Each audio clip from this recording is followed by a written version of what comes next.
I bet right now you're thinking you need about 10,000 downloads or so to actually have a successful podcast. I don't know where you heard that or why you're telling yourself that. It's simply not true. Let me tell you about a client of mine. This client has recently had a giant shift in her career and in the direction she wants to take in her career.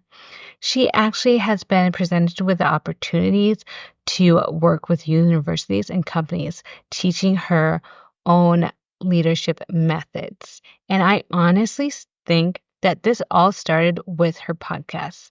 I remember when she came to me talking about her podcast and what she had hoped to do with her podcast. And we really focused on her brand voice and getting deep down to the message that she wanted to share in her podcast. And that actually deeply resonated with her audience.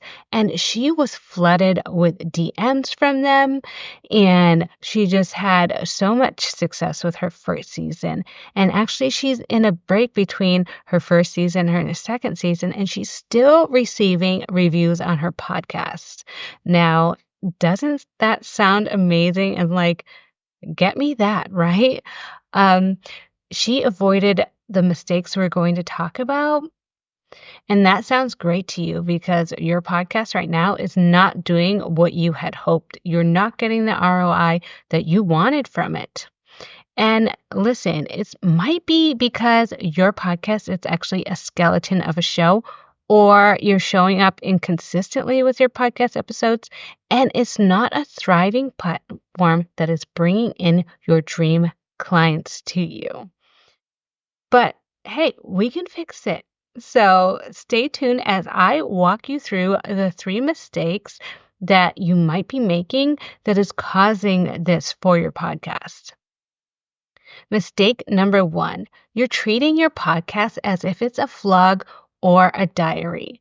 Honestly, your podcast listeners are not here for that.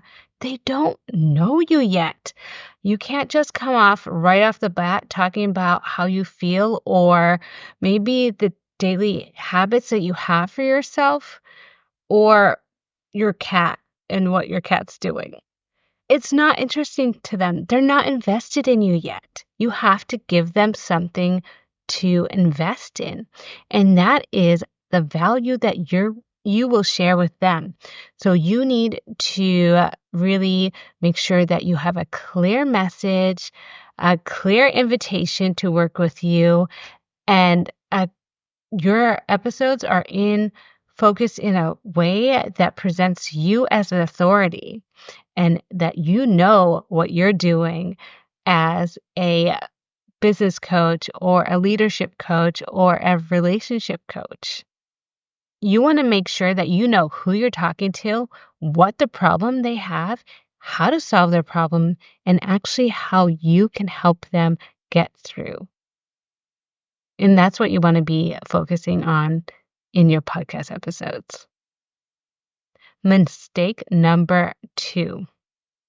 You are jumping in to interviews right away on your podcast. Hold up there. I mean, yeah, it's great to share the stage with someone else on your podcast and have someone to speak to instead of speaking into the void. But honestly, you are not showcasing you. You're actually spotlighting your guests. And I bet you your guests are getting more people running to their website than yours. So let's fix that by starting your podcast with a few solo episodes where you can really talk about your methods, your strategies, how you help your clients, and what you actually do so that they can really get to know you personally.